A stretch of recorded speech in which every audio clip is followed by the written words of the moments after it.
La première éruption de 2021, donc, qui s'est mise en place hier en fin d'après-midi et en début de soirée. Alors c'est une éruption qui est somme toute petite. Elle est située à 2000 mètres d'altitude à peu près, avec une coulée qui s'est figée et une seconde coulée qui descend jusqu'à 1850 mètres d'altitude environ. C'est une petite éruption, mais malgré tout très belle, avec 8 fissures actives encore pour l'instant. Pardon, 8 fontaines actives sur une fissure, encore active actuellement.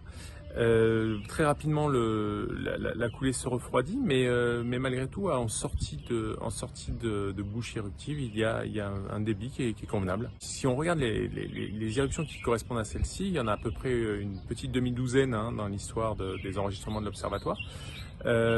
Aucune des éruptions qui ont eu lieu à cet endroit-là n'ont atteint la mer.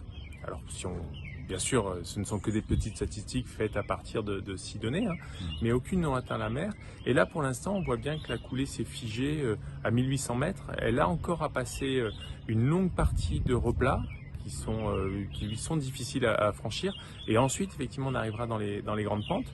Ceci dit, le débit est relativement faible pour l'instant. S'il n'y a pas une reprise ou une augmentation du débit, il y a peu de chances que la coulée aille très loin. Sur la durée, en fait, elle est juste à côté de l'éruption du 30 mars 2007. Cette éruption avait duré une petite dizaine d'heures, ça n'avait pas duré très longtemps.